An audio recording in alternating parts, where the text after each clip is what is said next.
Hello guys, and welcome to my first ever video on F1 2016. Bit late to the party, but finally we're here on the game and we are about to take part in our first ever online race on the game. It is a custom lobby, it is a social race organized through Apex Online Racing with 20 drivers taking part on the PC platform. And already on the screen you can see a pretty cool feature for online where you can basically select or partly anyway, the tire allocation for the event, you know, whether you want to go with more soft tire, more super soft tire, or more mediums, kind of the balance between those, which is a cool thing to have, just to get a bit more variety and strategy between the drivers. And here you can see the session info screen in the garage with, of course, the overview with the track map, the timing screen as per usual, of course, and nearly a bit of contact there. On the live TV feed where you can spectate all the drivers if for some reason you're chilling out in the garage and don't feel like going out on the track just yet. But for this event we were testing out another new feature, which was the full qualifying sessions for online, which has not been in the game before, but now with the maximum grid size increased to, well, the absolute maximum 22 cars for online. They have also added in the ability, if you want, to do all three qualifying sessions, so Q1, Q2 and Q3 already. This lap you're seeing right now is from Q3, because I did manage to get through the first two qualifying sessions, maybe a little bit unexpectedly actually, because I went into the race, you know, this is the first race I've ever done in the game. I'd not even raced online at this point against the AI, so it's my first actual race. I had obviously done a bit of practice, of course, because it's a new circuit, never raced it before, around Baku City Circuit in Azerbaijan. But I managed to get through the first two sessions pretty comfortably, really, having found a lot of pace compared to the times I'd done earlier in the day when I was practicing, so quite happy with that. And now this is my fastest lap from the Q3 session there, and you can see going up the hill through the castle corner, as we like to call it.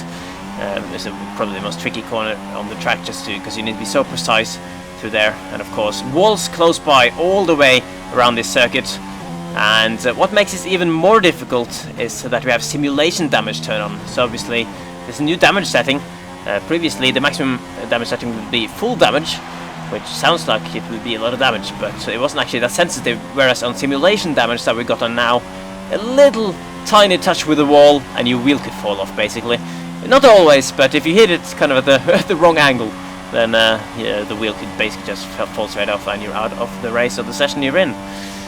So with that in mind, we have to kind of be more cautious than usual to not have any contact with the wall whatsoever, but so far so good for us in the qualifying session. We did a lap time then in Q3 of 1:42.4, which as you can see is 1.4 seconds off the poleman Tyranno Tiger, obviously the legendary driver from the AOR X360 leagues. Back in the day, one of the absolute fastest drivers to have taken part in those. So no shame really to be a little bit off the pace compared to him.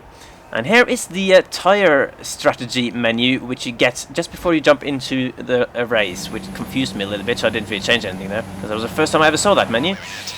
And then another thing that confused me a little bit was a formation lap. I kind of forgot that was a formation lap, and suddenly the the lights went out after one red light. So I went into anti-stall, kind of messed up my whole manual start procedure with the clutch pedal and all that, but eventually got it going. And now we're doing the formation lap ahead of the race, which obviously is another new feature for this 2016 game. And yeah, it's cool to see that Codemasters have kind of added a lot of kind of small features in that add up to give the game a much more detailed feel, I guess is fair to say. Even if you noticed in qualifying, you had that the delta time in the top right, which at any point in the lap tells you how how far off you are, or if you're ahead of your best lap in the session. And that is something I really like, because that basically gives you a live indication as to where you're gaining time or losing time compared to your previous best lap. So those small little things have kind of impressed me so far with the game, even though I haven't played it all that much just yet. So, just taking it easy on the formation lap, having the temperature tab up, as I nearly hit into the back of Klawutski there. That wouldn't have been taking it easy if I'd done that, but managed to get away with that one. Yeah, I'm not really sure what the optimal temperatures is for the tires and brakes and all that, but you can see on the indicator it says it's total green, which I take it is, I assume that's good. So as long as it's green, that's fine with me. Yeah, I have to point out, I guess, worth pointing out anyway, just in my own defense, that, yeah, before the last couple of days, obviously, I've done a bit of time trial and then jumping into this race around Baku as well. I have barely driven an F1 car for a year before this, because, honestly, F1 2015, I didn't really play it at all, since, like, the first month when it was out, and even then I didn't play that much, so that game just didn't work for me. All the issues and bugs that were with it, of course, online, and even the driving didn't really feel right to me. I was really struggling under braking in that game, but it feels a lot better now. The first impression of F1 2015, 16 even, is a lot better. So now we have lined up on the grid, ready, well, kind of ready anyway, for our first ever online race on the game. Manual standing start as well, of course. We have to manually operate the clutch. We're holding in the clutch in, waiting for the lights to go out, revving the engine, and here we go. Slight delay on my reaction there, but we are off, going down into turn 1 around Baku. Kalwutski there on the right side. Raven slightly tapped Fugutara there, I think, so we managed to slip past him, but with 3 wide on the run to turn 2. Both the Red Bulls on the right side, and we braked a little bit cautiously there. Both the Red Bulls are through on us there. We've dropped, actually we haven't dropped, we've lost the position to Ryan, our co-op teammate, of course, that will be driving alongside in that series eventually. And then we've overtaken Raven who had that issue at turn 1, and just about held on for him as well going into turn 3. So we are still in P6 in the race, and trying to not get too close to Glowicki, sliding a little bit. He is on the soft tyre actually, so on a different strategy to the rest of the cars around me, who are all on the super soft, the faster tyre that is available on this track. And at this stage, it's all about just trying to take it easy for me, just trying to not get out of the race too early, not have any incidents or any contact with the wall, especially around here. This is such a tricky corner, just, oh, and Kalwutski slightly tapped the wall there, but it seems like he's fine. So we're just staying behind, not making any aggressive moves here. And so far so good, to be honest. Good start to the race, and no lag from any cars either as far as I've seen, so that's great to see. But now going into turn 15, Kalwutski's gone wide and he's hit the wall, and we have completely tapped his side pod. All that happened way too fast for me to have any chance to react, and now we have to wait for the whole damn field to go through. Here we go, 19th place there, and we're down, well, we're down in 19th now, and again 20th now, and we're gonna again complete our wonderful 3-point turn skills there, even tapping the wall a bit, which was unfortunate because lots of people is my front wing. So yeah, you can see engineer said as well, fair amount of damage to your front wing, and I could really hear it through, feel it even, not hear it, through that section. And even here, oh, I had to lift off the throttle. That section is usually easily flat, but the understeer is unreal, even by just that little damage to the front wing that I have. So actually, just based on those 2 corners, it felt horrible, so I actually decided to go straight into pits on that one to get that changed, because that felt really undrivable. So hopefully we can get a front wing changed, but of course this is costing us even more time than what the spin did, so we're going to be way behind everyone, which is quite frustrating. So 75% then of the first lap went absolutely perfectly, you know, no problems whatsoever. But then, you know, unfortunate really with Klawutski having that issue in front of us, and there was no way. I took that corner cautiously, but he just bounced off the wall and lost so much speed that I just couldn't react to it. And obviously auto spun by just a tiny contact with his side pod. So frustration, but we're still in the race. That's the positive part, at least. So we can see other people also leaving the session, and Marco out of the race. So we're a P18, so 2 other cars have a DNF then, and 3 other now that we're P17 on lap 3. And there's a yellow flag ahead as well. Another car with a bit of problems. That is a Dazzy there at the side of the track in the Mercedes. So we are up another position, P16. And obviously at this stage of the race, my thought process basically just make the best of it. Just drive around. It's all valuable experience for me on this game. You know, getting more and more laps under my belt to get more comfortable with the handling. As I tapped the wall slightly there, that was not quite comfortable. And another retirement from the session as well. Basically, when you see people. Oh, and there is actually, yeah, I think Chicane's crash there has brought out the safety car, which is great for us. That is absolutely what we needed. That is just perfect, because now that'll obviously... we're gonna have some catching up to do to get to the safety car, but that is gonna bring us back into play. Unless we're stupid and mess something up. Which I very nearly did there, as I break it for my life to not hit the back of the safety car, which I didn't see until it was right there in front of me. That would have been funny if I'd done that, but we managed to make our way through the safety car. Obviously that's waiting for the leader, so being a lap down, it has allowed me to go past it, of course. Nice to see the safety car back as well, another little feature that obviously has been in the game before, and really it should have been in the previous game as well, but good to see it back at least. The safety car on F1 2016.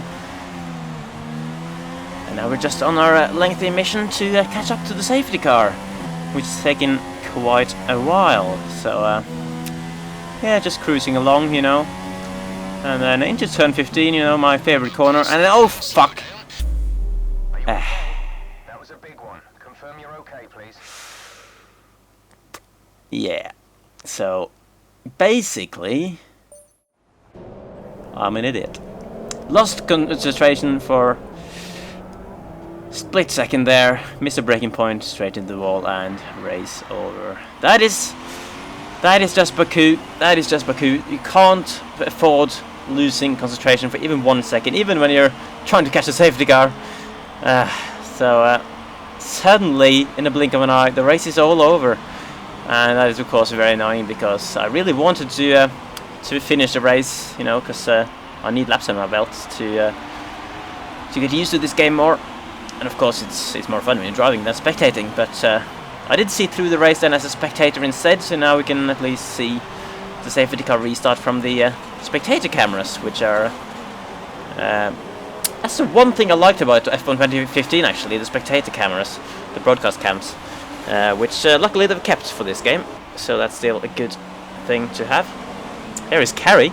Those of you familiar with my channel will of course be also familiar with Carrie, who I did co-op with on F1 2013 and 14, and I'm doing iRacing leagues with him and all those kind of stuff. So all the cars just really bunching up there. Apparently Tirano Tiger couldn't move out of 4th gear, as you can see there, so he was forced to go really slow coming up towards the line, but now he's gone. Not the best angle it's given us here for the restart, as we're seeing forwards instead of backwards from his Mercedes, but here we go, all the cars scrambling through turn 1. I think Carrie back there in the Renault having some issues, but Tirano Tiger away in the lead as the cars are scrambling for positions behind him. So, you know, out of the race. It's frustrating not be driving anymore, but you can still have some fun and watching all the other cars battle. As the Red Bulls are there battling, just like on the first lap when they were ahead of me. Ryan and Klawutsky going at it as well. Here and Nelly, one of them being forced into the wall nearly there as well, it looked like, but I think they're still both going. Yes, they are indeed.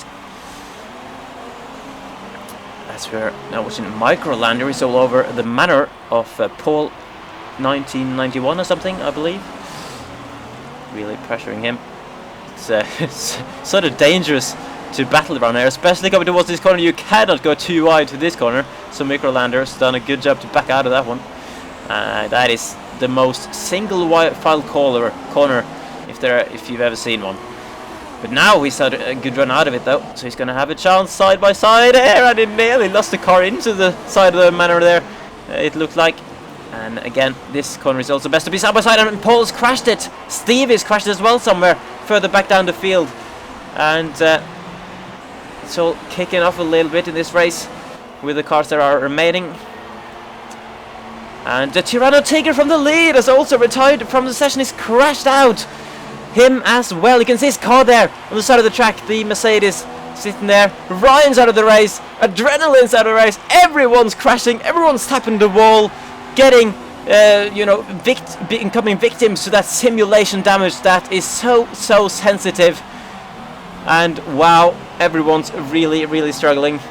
It seems after this restart.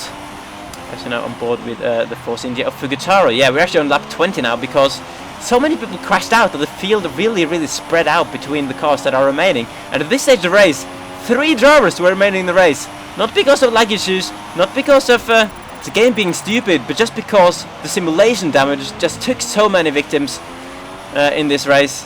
obviously, I don't think it helped for people that, you know, the first online race that most people did was a Baku, and with this hammer the damage, with the wall so close, everyone really struggling to get through the race.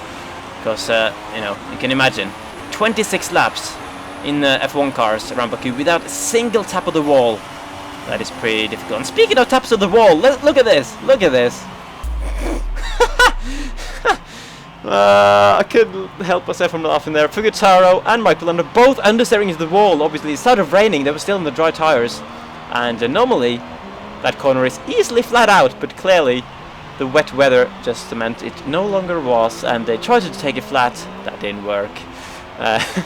So the last man standing, it turned into a last man standing race, this one. Wycombs is the last man standing in the race, finishing as the only man to take the win at Baku in the first ever AOR Soldier race on the PC platform on F1 2016. So well done to him. Pretty hilarious, I must say. But yeah, despite all this though, I'm actually pretty positive about the first online experience in this game. Yeah, overall I'm positive in the sense that I didn't really see any lag, which was the main issue really on F1 2015, and also didn't see a great deal of bugs kicking in. It was all down to the damage setting. That was the reason for people not finishing. But yeah, good impression so far from this game, and obviously I'll be doing more videos. So I got my career mode that will be starting in not too long, hopefully. I got my co-op with Ryan that will be starting eventually as well, and obviously I'll be doing more online races and probably getting into league racing eventually also. So you can expect a lot more F1 2016 coming from me in the future. Obviously, I'll be doing it all on my own pace. You know, don't expect like a video every day or something like most of the other guys are doing, because I just want to take it easy. You know, try to enjoy the game and upload videos when I feel like it. So hopefully that's fine with you guys. But of course, if you want to see more F1 2016 from me, subscribe to the channel if you haven't already, and I'll see you out on the track soon again. So I'll see you later, guys, and until then, hope you have a great life, and goodbye.